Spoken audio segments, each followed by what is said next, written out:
goes into this awkward, this is so, like, I am Mike and that's Matt and that's Jeff over there. And, or when Matt and I do it, it's like he'll go, that's Mike Markey. And I'll say, and that's Matt Beam. And I think it's part of the charm of the show, honestly. it is, but this three-way it's going to create is going to be interesting. Be careful how you use that term. Yeah. You know me. I am not careful in how you use terms. Sir, this is a Wendy's. I enjoy the application of terminology in an unspecified way, if not unsavory. Hey, everybody, here's this Agile thing. I'm Matt Beam. I'm Mike Markey. And I'm Jeff Singleton. There you go. That was not that hard, was it, gentlemen? See, we got through the introduction. We worked it out. So this is going to be the second time we've recorded this show. We did it before, and it didn't work out for technical reasons. So if you're struggling with technology, I get it. So are we. So the good news for all of you is that you get the more polished version of this conversation. Let's just see what happens, shall we? So this is about flow metrics for Scrum teams. This comes out of the proganban.org work, Daniel Vacanti. Should I just sort of level set with a few facts that establish the discussion, and then you can go sick, as the kids say? You do enjoy level setting. So go right ahead. I'm going to level set Set this thing. the level. Look out. So I think the most fundamental thing we need to understand is I need to move. So the question is really, you're on a Scrum team, you're on some sort of Agile team, work team, product team. When are we going to be done with this group of items, essentially, is the question that gets bandied about. And I won't speak for you, gentlemen. I'll say for me, a lot of the places I've seen, they have a deterministic mindset about this. What they want to know is April 15, we'll be done with this feature, right? That's ideally the ideal, answer that would come back. At a high level, we can't do that. We don't have deterministic, look forward into the future. We have to move from deterministic to probabilistic. You're saying that our crystal ball is cloudy? It's broken. It never actually existed in the first place, which is interesting to think about. Exactly. It's probably, room for another discussion to talk about why people crave certainty to such an extent. It's not just about tech. It's about people, right? Anyway, to do this flow metrics for Scrum teams, first thing you have to understand is you're not going to get a deterministic outcome. You're going to have a probabilistic outcome, and it's going to look something like, we can give you 85% confidence that you'll have 10 items done by this date, right? Essentially, that's where you're going. This is all about flow and the value of flow through a team, which means you have to understand what it means to start a piece of work and end it, right? You have to define the boundaries for start and end, which you're used to for cycle time. And there's really, for flow metrics, there's really just four. There's work in progress, or WIP. There's cycle time. There's work item age, and there's throughput. There is no understanding of complexity. Well, that's maybe a little bit too, but there's no estimation. You don't have to have a long discussion about this is more complex than this. You have to have work items that are more or less the right size. There can be some variation there, right? But you don't really worry about estimation. You don't talk about 2 versus 3 versus 5 versus 8. Which, if you're doing a Kanban implementation where you're just working off the next most important thing on the list, a size wouldn't necessarily help you. I think that where size gets brought into the picture is when you're trying to figure out how much work to pull into a box. And you have to have a box to do that in. And so things like Scrum provide a box. A box of time. A box of time. A time Indeed. box, if you will. I will. Will you? I just did. The last thing that I would do to level set, look at me level set, is that the way you do sprint planning is through a thing called Monte Carlo simulation. If you're not familiar with that, it's where you run basically you have a random number generator and say, because it's based on, your projections in the future are based on real data from the past, where you're assuming that the outcome for the upcoming sprint is going to roughly reflect what you did in previous sprints. Mm-hmm. But instead of estimating work and try to hit the number of story points that you've done before, you say, you take a random sampling of the data from the past and you project it into the future 10,000 times, something like that, and you come up with a probabilistic distribution, a normal distribution that says 85% of the time, you guys can do 10 stories per sprint, right? 95% of the time, you can do 7 stories per sprint.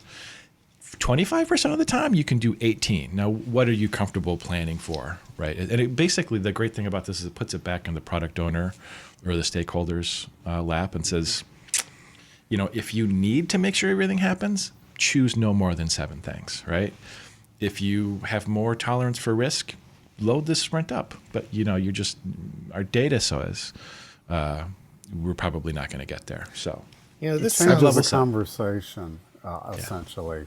And it's something that I think we've experienced, that the change in the conversation between product owner, lead product owner, whatever, and stakeholders, if it happens that way, then it smooths the edges out of yes, no, or when am I going to have it, when am I not going to have it, to more of, okay, so, probably we can get this much done, and it does tend to force better prioritization, or at least more prioritization.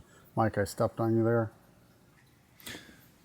Well, I was just going to say this sounds remarkably more like a forecast than a promise. So. Honestly, the example that Mr. Vacanti uses in his books is about hurricane forecasting, which I think is really great because what do they do? I know how to do those. I This is not a political podcast, but what they tell you is there's a cone of uncertainty, right? And so we're really pretty sure it's going to come somewhere in this range. Specifically where in there, we don't know. But if you're within this range, you're in trouble. If you're outside of that range, you're probably not in trouble. But at no point do they tell you it's going to hit Boca Raton at 4:03 a.m. That's just not in the universe. right. It's precision, and you're not going to get that. Yeah. But you are going to get a probability of it hitting Boca Raton between the hours of X and Y, right? Between 4 and... Yeah, you've got enough confidence to make a decision about when to leave and how far to go, I guess, is really kind of the point, It's a guide for action, yeah. And the further out that you are in this forecast, the more a wider range for ambiguity. So, you know what? As we get in much closer, even to delivering in a particular sprint, the closer we get, the better we can hone that forecast to say, now we know much better, we're going to be able to do these 3 features or whatever. Yeah, it's a feature of the hurricane forecast is they refresh them every 8 hours or 12 hours or something because it's a dynamic ongoing, which is something we should probably do with Scrum teams or whatever product teams, right? We learn stuff every day. We should probably be updating the roadmap. I don't know about every 12 hours for a Scrum team, but At least stuff. once a sprint. At least, yes. Maybe at Probably. the tail end when you're reviewing the results, where you Yes. could say, "Oh, now that we know what actually happened, what does that mean? What's next?" 100%. The thing about this, when we talk about this, you're talking. We don't need estimates. We're just going to count work items. The thing that I've seen, especially in groups that are new to Agile, they're trying to come up with a backlog of work items, and those work items are all over the board. Some of them are huge, for the most part, they're huge. Like they think in terms of things that are too big to be worked on in a reasonable amount of time. And we use things like story pointing as a means of sussing out the ones that are really just too big, right? Because the alternative is we throw them into a sprint and then they go, oh gosh, it turns out this is too big to get done in a couple of weeks. Yeah. So is there potentially a correlation here to maturity of the team or maturity of the team in the creation of work items for backlog use, that this no estimate concept applies more to a more mature team? Maybe.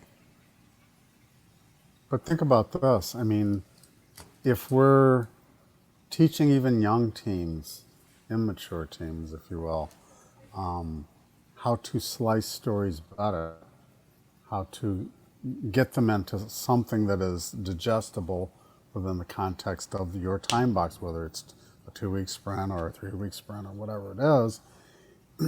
If we are teaching them that, then they have the concepts already to break things down. And I don't think that stressing over the estimates, whatever a number may happen to be, is going to be super helpful. Well, the thing I'm going to jump down your throat on for that is the stressing out over the estimate. Like, why does it have to lead to stress? What's the stressful part of that? Are we avoiding the sizing of a thing because there's an implied promise in there that we're afraid to keep or afraid to fall short of? Yes. Is it because estimates get perceived as promises or commitments? Yeah. Or they're perceived to have meaning. Yeah. Like, oh, you said this is a 5. What does that mean? Am I going to get it? Well, it means it could be delivered in a sprint. We'll give you that. Yeah, every place I've seen story points applied, at some point somebody says, well, I mean, I know that the story point is not equal to $1 or a day or anything, but honestly, just between you and me, a story point's a day, right? Okay. Just so we have some idea of how to deal with that. Yeah. It's a valid point. At first I thought I heard you say #no estimates, which is I don't do the Twitters, so I'm not used to speaking in hash. Yeah, I'm not extremely online, but I'm relatively online, so it piqued my interest. It's interesting. It is, yeah, it's related. I would think that would be the kind of thing that a team would understand or come to understand iteratively through their retrospectives, where stories didn't finish or took longer or were more painful, and they realized they had an opportunity to break stuff down they didn't see before. That's definitely one of those skills the team will need, is to know, because we're saying there's a range, right? There's definitely a bound on the too small and the too big ends, but there's a surprisingly large band where it kind of doesn't matter if it's a 2 or an 8, which is why we say we wouldn't have to talk about it. I think you'd always have to say, though, like, maybe part of your refinement is to say, could this story be broken down, right? Yeah. Would it still be valuable, testable, worth doing, right? And if you can, you probably should, because smaller batches go through the system more quickly. Right. But one of the great benefits of this is you can kind of relax about the estimation. As long as it fits through the hole and goes into the system, and then it's just data, and it's part of the whole flow metrics that we can just use. I'm never an advocate of freaking out over an estimate. But I think that going to an estimation and saying this is the size of the box I'm looking at here. I think it's this much of it's bigger than a bread box, but smaller than a milk truck. It's somewhere, but to just get a range of values, the reality is when they go and implement those stories, it's rare that there's a correlation to the amount of the duration of that story within the course of the sprint. So perhaps because there isn't a correlation, there's really no value in spending the time to come up with one.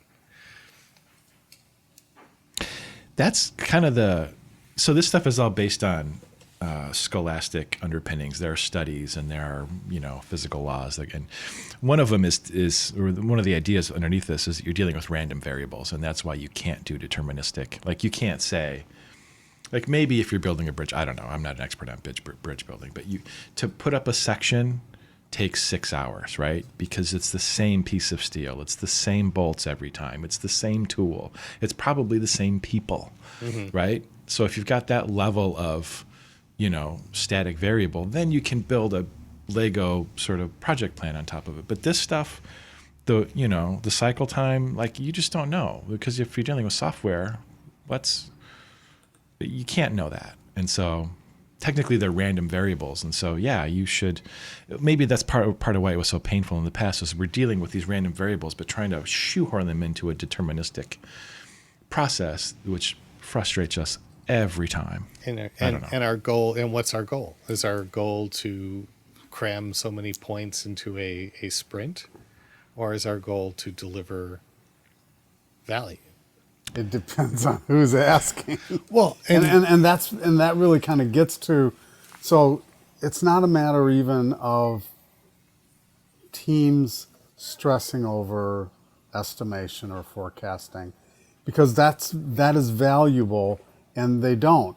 But there are the entities outside of them that cause that stress, or are forcing them into, well, you got to do 52 points this in order for us to meet our deadline.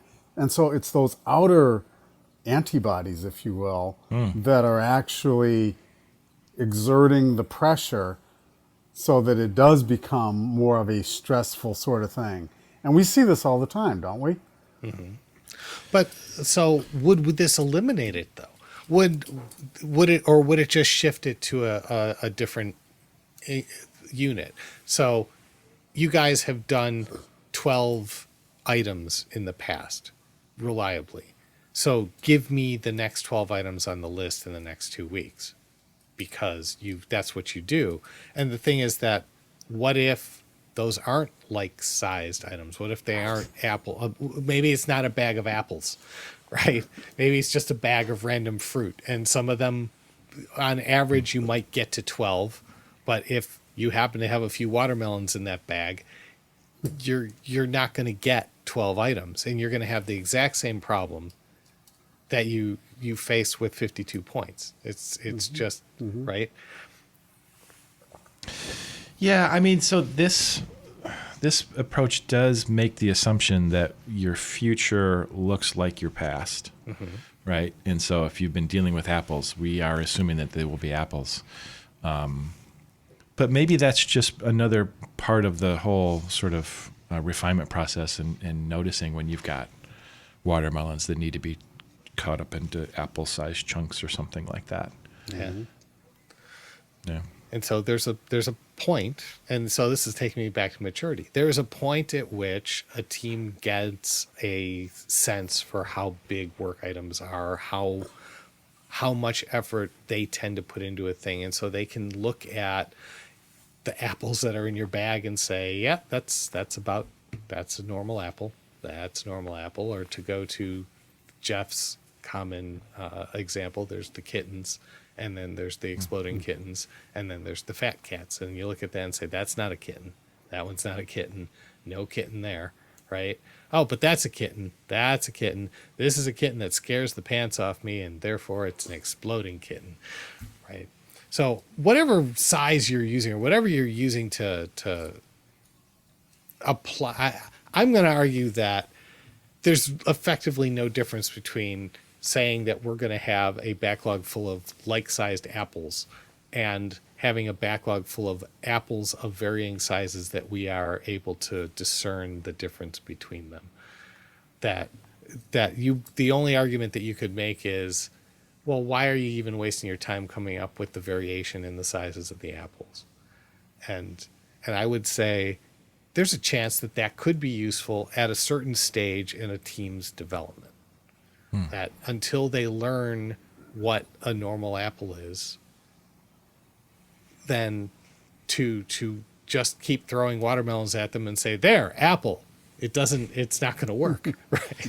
So you're saying that there might be a useful, this sounds like sort of training and backlog refinement. This, in other words, you might do it estimation just to observe the different types of stories, be they cats or apples.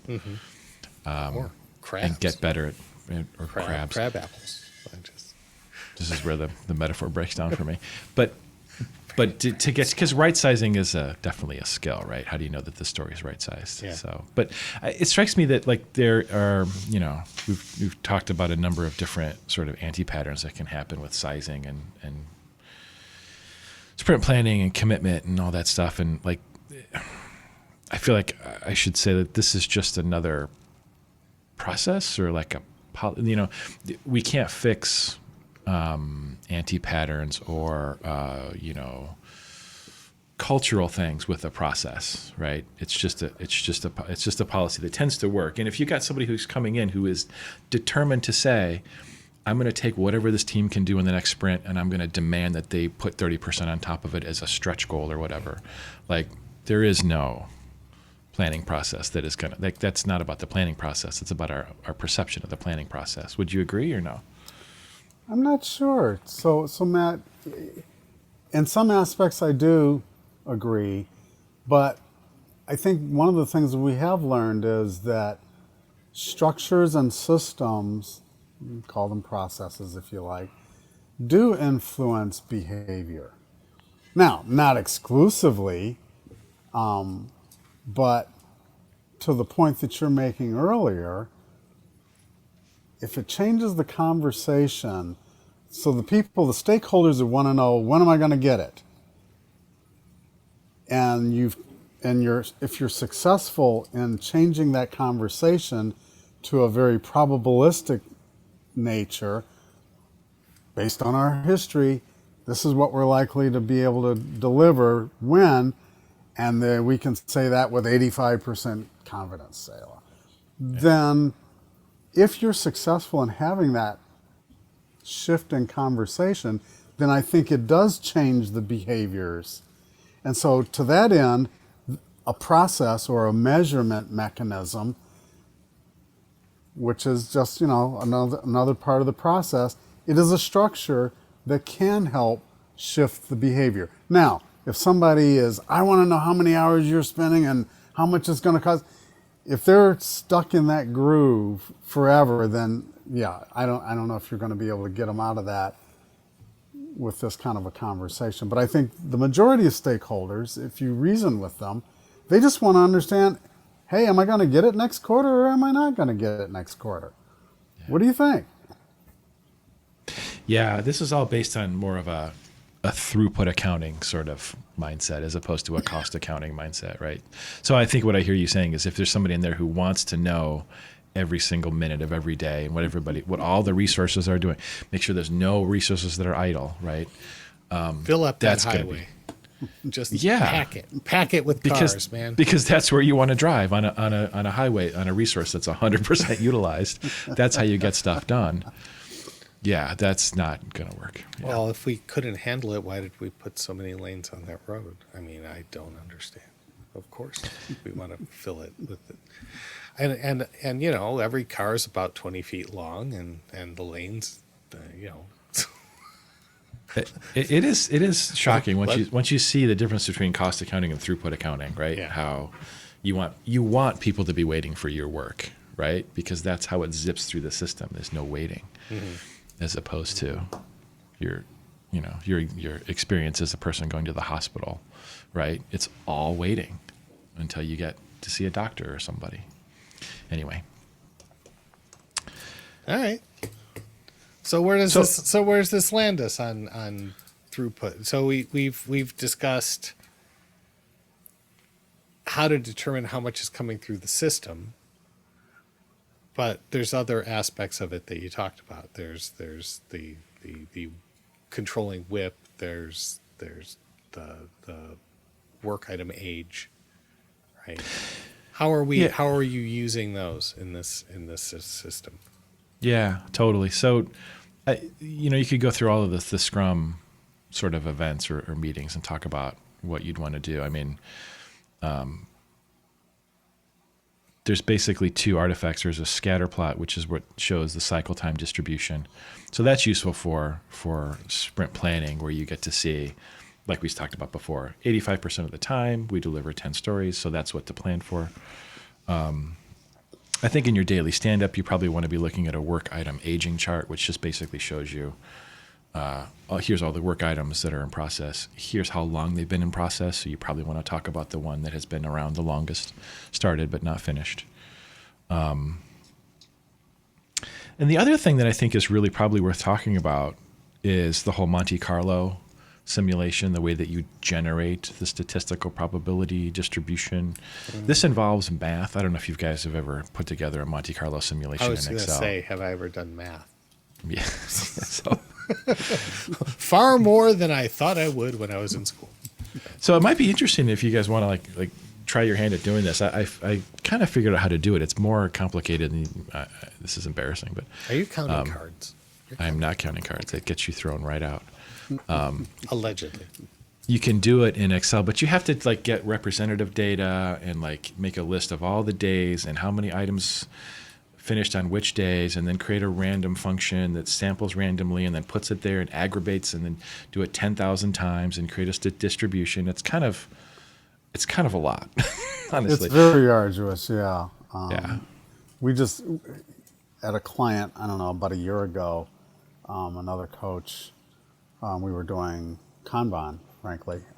And as we were training these teams and trying to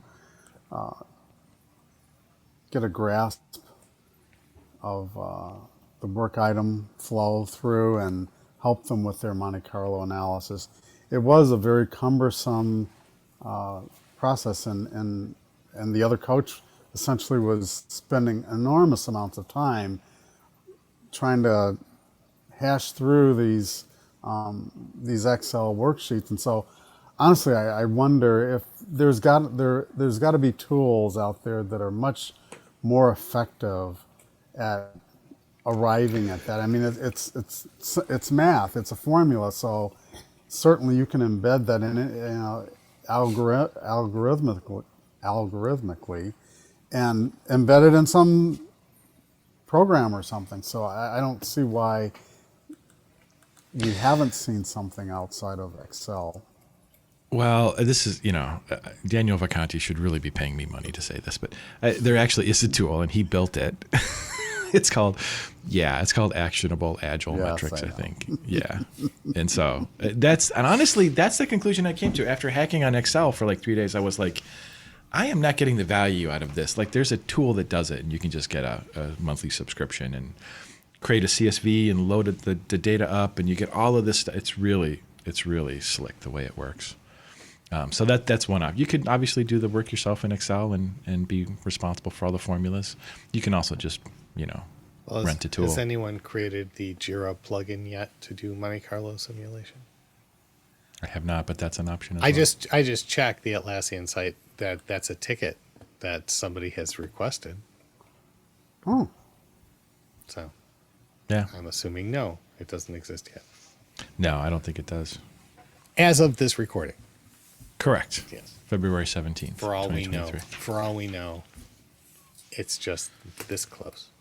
The other thing you might want to say is that like the data collection for this is super simple. Like you take a timestamp when you start a piece of work, and you take a timestamp when you finish that piece of work, and then you're done.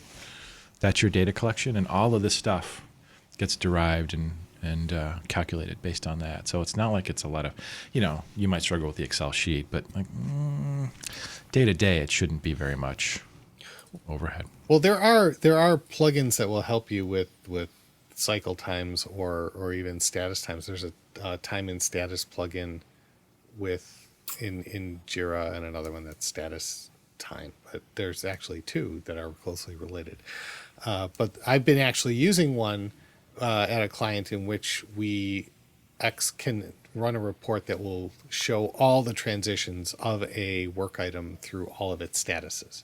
So on this date, it went into this state and it was there for this long. And so if you've got a Kanban board with multiple statuses, in development or in waiting for testing or in testing and all that, then as a work item is moved into each of those columns, it generates another status event that shows up in this report. And so I was able to take, and then any subtasks that are related to stories, if you're going down that route, would also be in there. And so I ended up generating a report that would put together all related stories and their subtasks, and then sort them by time. And then I could actually create a plot of what steps were in what cycle at what time for how long, and see the whole life cycle of a story, and used that to drive conversations with teams about what look at the fact that you guys are doing multiple stories simultaneously. You have all these stories open, so you have a high whip, and the cycle times on these stories is very long. So what if we were to try an experiment where you lowered whip? Could we see a compression on those cycle times? Could we see that? And we were actually getting some good results from teams, and they were like, okay. And to your point, it became fun, right? It became sort of a game that they were trying to do. What's the quickest we could get this thing out the door? And now they're innovating. Now they're thinking of ways to do the work more efficiently. And that's ultimately, from my perspective, that's the goal I want to get teams to. I want them to have fun delivering the work that they do. There's no reason that it has to be an angsty, painful process. 100%. That's a great point, is that if you're using anything like Jira, you're getting this data for free when you move stuff across columns. It's taking a timestamp, and you can export that and twiddle it as you want. You're gathering the data for free, but you can't access the data for free. Good luck. Buy the plugin. Yeah, Or and it's write your own interesting. JQL, I suppose. So you know what? You cannot write JQL to get at status change. They don't offer that in the standard libraries. I'm sure that there are component libraries you can purchase with additional calls that will allow you to get at that data. But there's a tremendous amount of data that Jira hides from you. It has frustrated me to no end for years. Because it's like, I know it's right there. So I think that's all the major topics that I can see on flow metrics for Scrum teams. Anything else we want to talk about? Go ahead, So, Jeff. Mike, it sounds like in your experiment with your team that you actually proved out once again Little's Law, because cycle time, work in process, Yeah. throughput, It was they're a all pretty safe bet. inextricably linked. Yeah, it was a safe bet. But I mean, I looked at it, I'm like, yeah, they could do better, right? And then it's just a matter of proving it to them that they could do better. And then once they, and there were a couple teams that actually embraced this and got to the point where they're like, okay, how can we do better? And then they're like, how do we do this better? And I'm like, well, you could try swarming, figure out which of aspects of these stories you could do in parallel instead of waiting for a sequential execution of this stuff. And then they started playing with that, and the cycle times compressed again. And so it was actually going really, really well. And then they introduced some additional process change that messed it up again. But hey, that's What are you going to we do? live Just and to learn. just to close the loop and make it obvious for the audience, what Jeff cited there, Little's Law, is like one of those interesting, like the science behind the scenes. So, Mike, you drove down WIP, you decreased work in process, right? And you saw cycle times decrease, and then the throughput went up. Is that my understanding of what happened? Throughput That's went what- up because they were actually getting to finish more stories. I mean, I was able to use the fact that they weren't finishing stories and there was a lot of carryover as a driver for why they would need to do this. If I would have just gone into the team and said, hey, I happen to notice you're always achieving your sprint goals, but your cycle times are very long. Here, you should do this differently. They would have told me to go pound sand, because we're doing what we're being asked to do and we're doing it consistently. So what do you want? Yeah. Right? So I actually was able to leverage a pain point to justify the change. And that, ladies and gentlemen, is called Coaching? coaching. That's right. Very good. Okay. So second call. Any other topics, any other aspects of this we want to talk about before we get out? Well, we have the potential for future topics, but that's... Oh, I mean, I was interested when you're talking about the different states in Jira, because I'm reading this Tame Flow book by Steve Tendon, and one of the things that he recommends, I don't know enough about it to really talk about it intelligently, but he recommends adding a column in your Kanban process boards for waiting. Because what he's going to want to do is Jeff knows where I'm going with this. You want to be able to see the whole, It's kind of like value stream analysis in the sense you want to figure out touch time versus waiting time. Right. And that's the kind of thing that isn't typically tracked, but we need to track it if we're going to really tighten up this. It's, Right. Again, it's related to WIP and it's the queue time. But the question is, are you counting individual queues with that, like putting a wait time in between every status, or are you just having one generic wait time that you're just collecting all the times we wait? I've seen it done both ways. And in a recent situation, teams chose to have, well, we helped them choose to have just a single one instead of putting one in between each state. But the great benefit was it's in your face.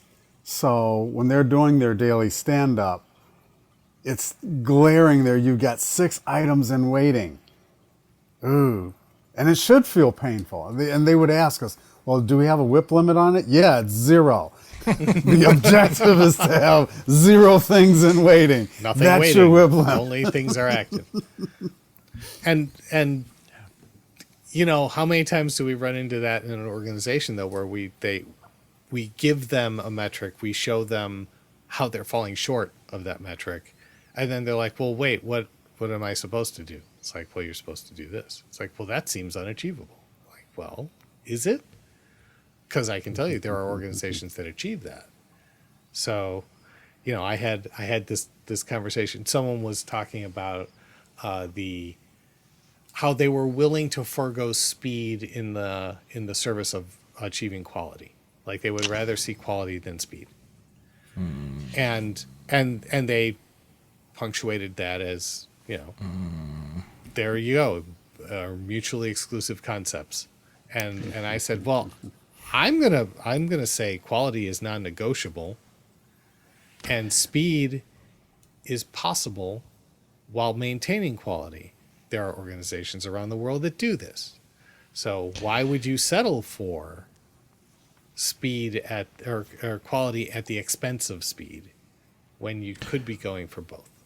You could go farther than that and say, at least in the area of software, like people have done studies about, you know, the companies that do this really well and the companies that don't do it really well. And what they found, at my understanding, is that there's a positive correlation between speed and quality. In other words, companies with the greater speed also have greater quality because the mechanism is automation of the stuff that would slow you down. Yeah. Well, the thing that got you to speed, right? It's all these practices we put into place that guarantee that you're able to maintain speed.